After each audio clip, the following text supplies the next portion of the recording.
Where do you go when you want to go higher? See places and things, and it never expires. A book can take you anywhere.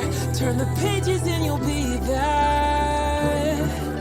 Come on, join us, you'll see. We're reading with Carylee. Hi, friends. Thank you for joining us again for another Read with Carylee show. I am your host, Carylee. Today we have, all the way from Queens, New York, Miss LaShonda Rice. And she will be reading her book, Sunshine and Her Tangled Tresses. Now, how could a little girl named Sunshine have tangled tresses? I think I want to find out more about her tangled tresses and what she does about it. Miss LaShonda, can you just come right in and take it away for us as we dive into the story? Hi, Carolee and friends. Thank you so much for having me today. Like you said, we're going to read today Sunshine's Tangled Tresses. Why don't we just dive right in, shall we? Sunshine's Tangled Tresses. Sunshine, it's time to get ready for church, Mom yelled to Sunshine from the kitchen downstairs. Sunshine was hiding under the covers. She was used to the Sunday routine. She had to brush her teeth, wash her face, make her bed, have breakfast with the family, and then came the part she always dreaded. Mom had to do her hair. Sunshine didn't like her hair. It was too thick, too fluffy, too tangled, and too dark. She looked in the vanity and stared at her giant, untamed puff. Sunshine, let's go, honey. We're going to be late, Mom said. But Sunshine continued to move like pond water without a care. Why couldn't her hair be like her classmate Melissa's hair? Her hair was long, brown, and wavy. It was so wavy, it looked like a calm ocean somewhere off on an island under the moonlight. Or how about that rock star in television?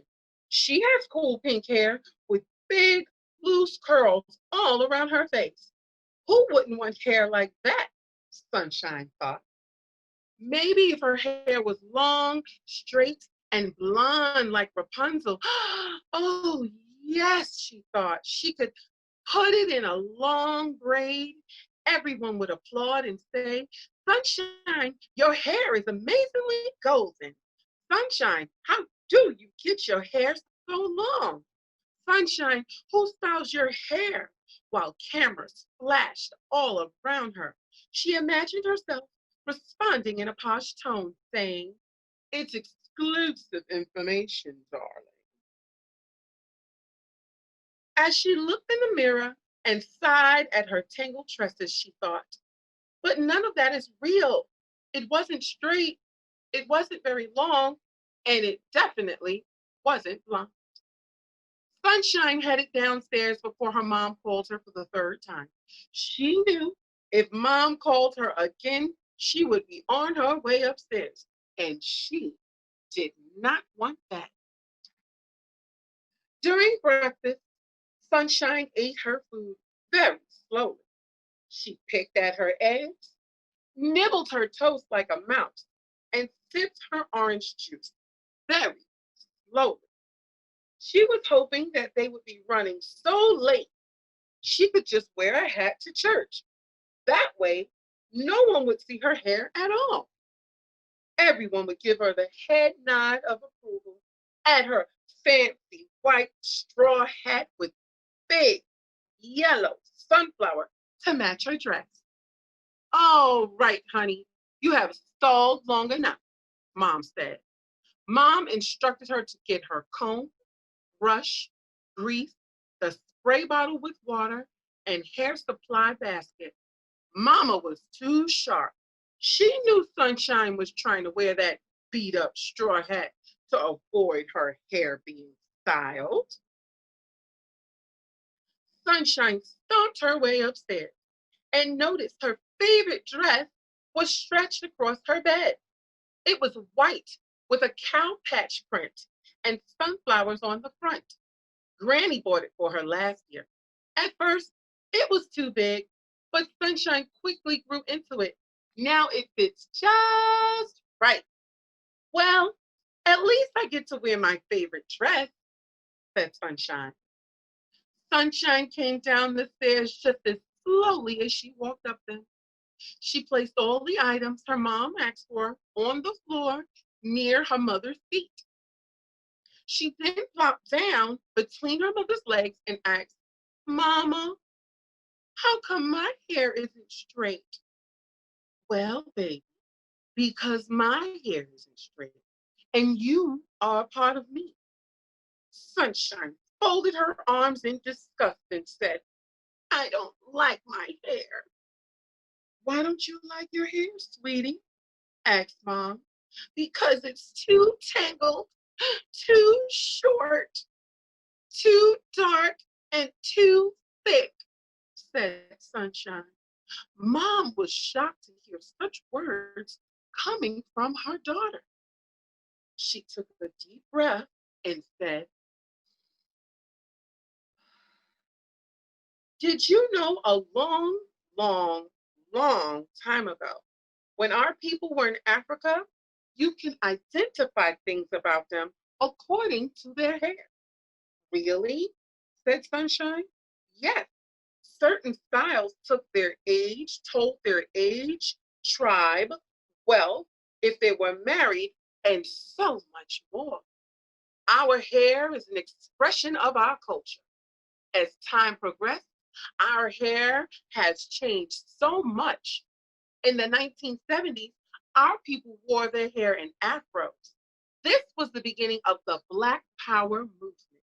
No matter where you went, if you saw someone with an afro during that time, you knew they supported equality and Black pride. We greeted each other by throwing our right fist in the air with afros big and fluffy. Years later, our hair changed again. More people were getting relaxers and putting chemicals in their hair as an effort to change their hair texture and color. I have to be honest with you, baby. It looked real nice at first, but Sunshine, it caused our hair to become weak and brittle. Our hair was shedding like leaves falling from the trees in the fall. Some people's hair was so damaged they had to cut all their hair off to start all over. You mean some women went bald? Sunshine asked. Yes, or really short, Mom said. It had to be done in order for healthy hair to grow. Sweetie, I want you to understand something. You are beautiful, just the way God made you. From the crown of your head to the soles of your feet. You are one of a kind. When you are older and you decide that you want to change your hair, it's fine. I need you to understand that God made no mistakes with me, you, your brother, your dad. You are perfectly perfect. Never, ever style your hair for others. The length and texture of your hair does not define who you are. Embrace your pretty brown skin and thick, beautiful Black hair. You are more than your hair. I need you to never, ever forget that, okay? Yes, ma'am, said Sunshine. Can you tell me a few things you like about yourself? Asked Mom. I like that I can draw really good. I like the way I dress myself. I like that I can read and do math well. That's great, Sunshine, but do you know what I like about you? Sunshine shakes her head. No, I like your smile. I like that you're always helpful. I like that you are funny. I like that you are kind to your brother. I like your warm hugs and kisses when I come home from work. I like the fact that you look like me too. More importantly, I love your beautiful brown skin and thick hair. Sunshine hugs her mom and says, "Thank you, Mama. I love you so much." Mom replied, "I love you more, honey. Do you now understand why you should embrace what you have and love everything about you?" "Yes, ma'am," said Sunshine. "Well, let's start with his hair, shall we? What style would you like it to be?" Sunshine shouted with excitement, "May I have an afro like Angela Davis?" "Why, certainly," said Mom. After Sunshine's hair was done, she put on her green sparkly headband with the sunflower on the side. She wore medium-sized twists into an afro. It was so shiny and fluffy. Sunshine looked in her vanity mirror. This time she imagined herself walking down a red carpet with lights flashing. People were asking her, "Sunshine, who styles your hair?" "Sunshine, girl, what products do you use?" "Sunshine, how do you keep your hair so healthy?" She responds by saying, "Get it, my mama." The end. With Carylee. Oh, sorry. I was just checking out my hair. Thank you for that. It You're gave us welcome. the history of our hair and really gave the positive image that we need for our young girls about our naturally curly hair. And I'm so glad that I've gone through the process of natural to straight to natural. So I'm so proud of the fact that I actually wear my hair naturally now.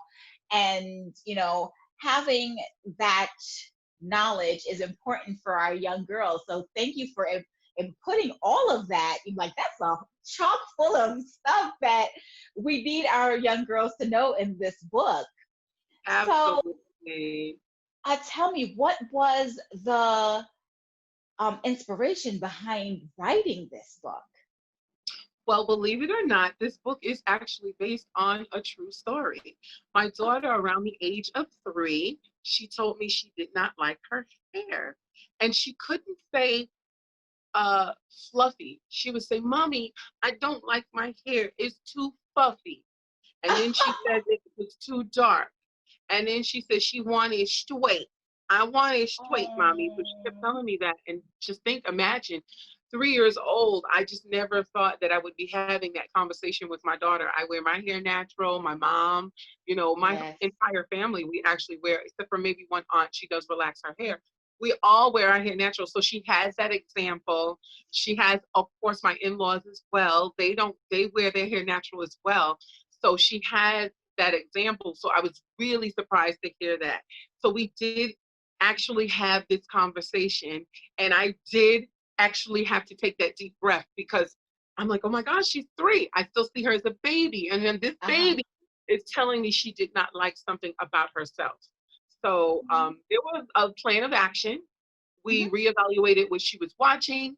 My husband found all of these beautiful photos of little girls with different hairstyles and textures, um, in all shades of brown, and put it on her wall. So we just made sure that she understood that she was perfectly perfect just the way that she was. So that was the inspiration behind the entire book.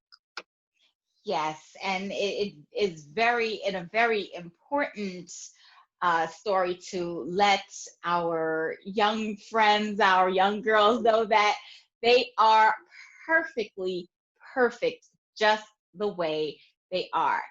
Now, one thing that I do have to ask, what were some books that inspired you to either write this story or when you were growing up? When I was a child, I liked to write and doodle. I'm just a crafty person. So to be perfectly honest with you, to actually get this book published, I have to give that credit to my husband. I am notorious for having journals and notebooks, and I like to write in them all. I like pretty pens, and they were making their way up to becoming the Leaning Tower of Pisa. They were just a big pile. And he said, "What are you going to do with all this stuff? Like, what are you going to do? When are you going to publish the books? Like, you're writing, but what are you going to do with it?" And I said, next year, which was the year that I had this book published, I said, "I'm going to have the book published next year." And he's like, "Yeah." So I got more organized and I started actually typing them and putting them into the computer versus having lots of notebooks. But I am still old school. I prefer to handwrite before I type it. Mm-hmm. And the rest was history. I published it February 2018. And I haven't looked back. I'm still working on some other works that's going to be published this year, Lord's willing. Okay. I'm super excited about that. But yes, I was inspired by just the love to read. I didn't have a particular genre that I was in love with. It was just the fact that I could suspend my disbelief and pretend I was somewhere else. It was all about the fantasy. And sometimes it was just finding out information I didn't know and adding it to my memory bank. And one of those things was the African hairstyles. I remember reading as a child or just hearing, I don't know if I saw it on National Geographic, but I knew that certain hairstyles told the story of women. You knew they were married right away. Oh, she's married. You see those beads, or you see how her hair is positioned. She's off limits, or that person from this tribe. So, and I thought that was very important. So was there a specific book that stood out to you when you were younger? Let's see. I'm gonna say when I was much younger, as an adolescent and as a child, my go-to, of course, was Dr. Seuss. Okay, yes. As I became a teenager and became a little older, I loved B.C. Andrews. Okay. And I love the Babysitters Club. Those were my go-tos. Yes. Almost always you would find those in my backpack. Those were my favorite. I still love B.C. Andrews. Like, I've heard that her family is still like writing some of her books. I thought I read them all. Oh. Until someone recently posted one. I said, I don't remember that one. They're like, oh yeah. This is one from like maybe 3-4 years ago. So wow, it's time for me to catch up, huh? Okay. Well, definitely, you have been impacted by a lot of books that you've written and read over the years, and we hope to see what's next for you. And we hope that you will come back and share with us. So thank you again for joining us. I'm hoping you're having a great day, and we will hopefully see you again soon. Absolutely. Thank you so much for having me. I appreciate you. And thank you. You and too. to our audience, thank you so much for joining us. Thank you for joining Miss LaShonda Rice and listening today. And we will see you back here soon next Saturday. Have a great day. With Carylee. Thanks for watching another amazing episode of the Read with Carylee show. We have amazing authors coming by every week. So don't forget to like, comment, and subscribe below. You don't want to miss a thing.